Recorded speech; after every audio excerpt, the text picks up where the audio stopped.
तख्त बदल देंगे, ताज बदल देंगे, तख्त बदल देंगे, ताज बदल देंगे, आताताइयों का राज बदल देंगे। कल का दृश्य देख करके हजारों के सीने पर सांप लौट गया। वहीं मनीष कश्यप अब निर्दलीय भी जहां से भी जिस भी लोकसभा क्षेत्र से चाहे चुनाव लड़ ले, वह सांसद उसका बनना तय है। वहीं 2025 के विधानसभा चुनाव आते आते मनीष कश्यप का अब मुख्यमंत्री बनना भी लगभग तय हो गया है। और इस रिपोर्ट में हम आपको तमाम ऐसी बातें बताने जा रहे हैं जिसे सुनकर आपको काफी आश्चर्य होगा और आप पहली बार ऐसी बातें सुनेंगे मनीष कश्यप के बारे में, ऐसी ऐसी जानकारियां जिसे सुनकर आपको लगेगा कि बिहार का अगला मुख्यमंत्री बनना मनीष कश्यप का लगभग तय हो गया है।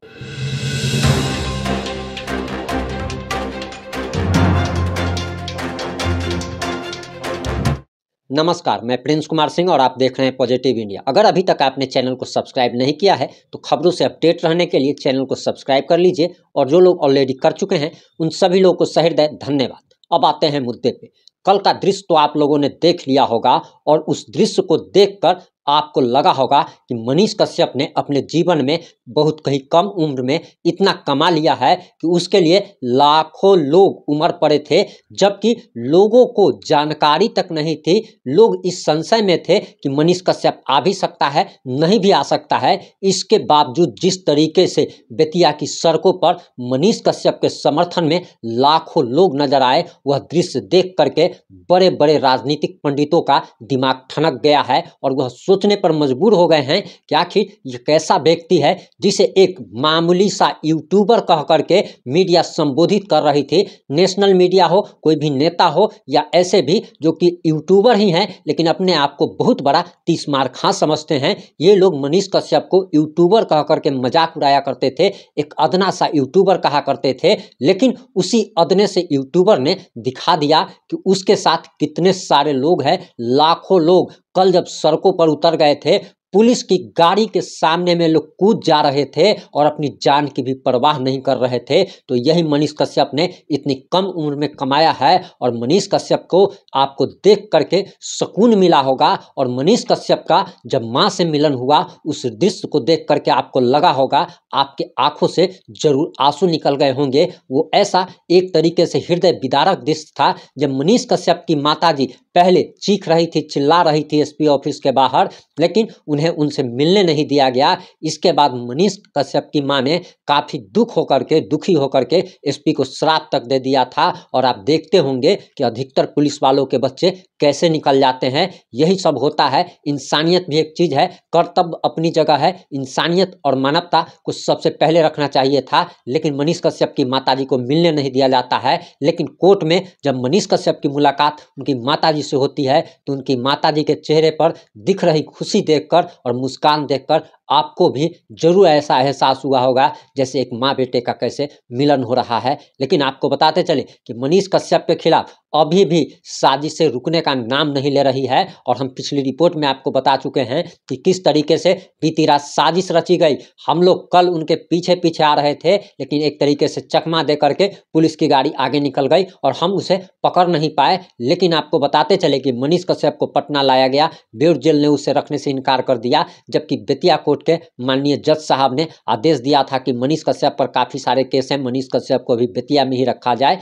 लेकिन इसके बावजूद पटना ले जाया गया। तो आप समझ सकते हैं कि अभी भी साजिशें रुकने का नाम नहीं ले रही है। लेकिन हम आगे जो बातें आपको बताने जा रहे हैं उसे सुनकर आपका गर्व से सीना चौड़ा हो जाएगा और 56 इंच जो कहा जाता है, आपका भी सीना 56 इंच का हो जाएगा। अभी आपके स्क्रीन पे साफ साफ आप देख पा रहे होंगे कि मनीष कश्यप के बारे में हम कुछ ऐसी जानकारियां आपको देने जा रहे हैं जो कि आपने पहली बार सुनी होगी और ये सुन करके आपको भी लगेगा कि वाह, मनीष कश्यप जिंदाबाद। आप देख पा रहे होंगे कि चनपटिया विधानसभा का चुनाव मनीष कश्यप ने निर्दलीय उम्मीदवार के तौर पर लड़ा था और 2020 में ये बिहार में विधानसभा चुनाव हुआ था। लेकिन आपको जानकर काफी हैरानी होगी कि मनीष कश्यप ने पहली बार चुनाव लड़ा था, वो भी किसी पार्टी के सिंबल पर नहीं, किसी नेता के सिंबल पर नहीं, बल्कि वो निर्दलीय चुनाव लड़ा था। और निर्दलीय चुनाव में उसने 9,239 वोट लाए थे। 9,239 वोट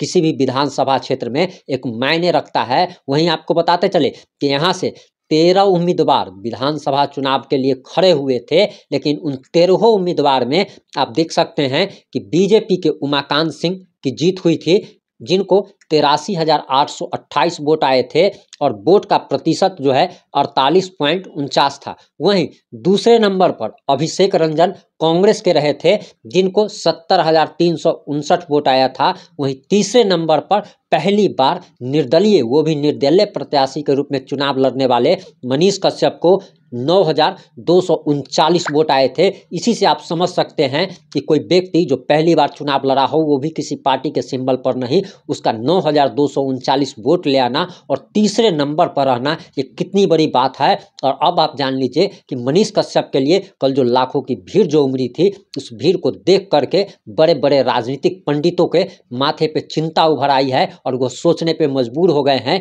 कि जिसे एक छोटा सा अदना सा यूट्यूबर कहा जाता था, आखिर उसके साथ लाखों की संख्या में लोग मौजूद हैं। और ये वोट में भी बदलने जा रहा है, क्योंकि मनीष कश्यप के साथ जो है लोग दिल से जुड़े हैं, भावना से जुड़े हैं। मनीष कश्यप के लिए मरने और मारने से भी पीछे नहीं हटने वाले हैं। वहीं आपको बताते चले कि मनीष कश्यप के लिए आपने देखा होगा, जब पुलिस की गाड़ी लेकर के जा रही थी, किस तरीके से लोग पुलिस की गाड़ी के सामने कूद जा रहे थे, अपनी जान तक की परवाह नहीं कर रहे थे। इससे आप समझ सकते हैं।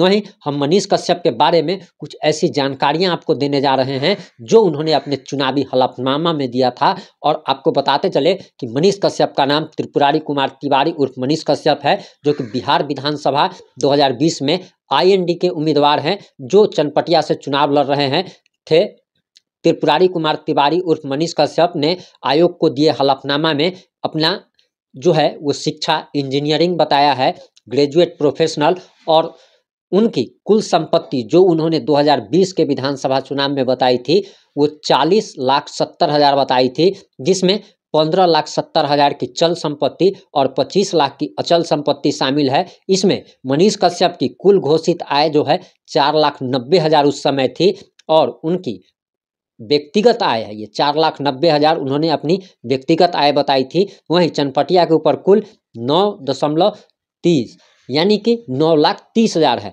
वहीं आपको बताते चले कि मनीष कश्यप हर एक साल, जो कि वो उन्होंने चुनावी हलफनामा में दिया था, और जो व्यक्ति की 5 लाख रुपया सालाना आय जो है वो उस समय रही हो, आप एक तरीके से समझ लीजिए कि 5 लाख रुपया 2020 में, आज से 3 साल पहले रही हो, उस व्यक्ति की अभी की वर्तमान में आय कितनी रही होगी। और इसके बावजूद अगर उनके अकाउंट में 42 लाख रुपया अगर मिलता है, तो ये इतना सारा हंगामा किया जाता है, जैसे कि 1,000, 2,000, 5,000 करोड़ मिला है। आप देखते होंगे, नेताओं के बारे में आप सुनते होंगे कि 1,000 करोड़ का पता चला है, किसी का 150 करोड़ का बंगला है, तो किसी का दिल्ली में मकान, तो किसी का कहीं पे।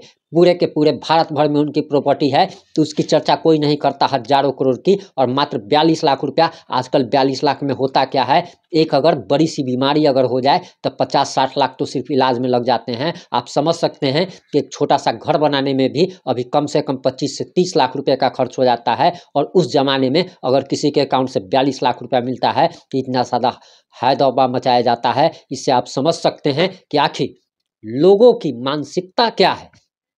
लोगों की बस यही है कि जो उनके नेता का भ्रष्टाचार का पोल खोल रहा है, उसे देशद्रोही साबित कर दो। और यही सब कुछ हमारे बिहार में हो रहा है। लेकिन ज़रूरत है आप सभी को मनीष कश्यप का साथ देने की, क्योंकि ये मनीष कश्यप का हम लोग साथ नहीं दे रहे हैं। हम लोग को सच्चाई का साथ देना है, इस आताताइयों के खिलाफ एकजुट होना है, और इन आताताइयों को बता देना है कि पावर भले ही आपको जो मिला है वो सब दिन के लिए नहीं मिला है, महज कुछ सालों के लिए मिला है। और अगर आपका यही अगर रवैया रहा, यही शासन प्रशासन का अगर रवैया रहा, तो आपको आने वाले चुनाव में जनता कुर्सी से उतार भी सकती है। इस मुद्दे पर आपकी क्या राय है, आप अपनी राय जरूर दीजिएगा। जुड़े रहे हमारे साथ। जय हिंद, जय भारत, जय जय बिहार।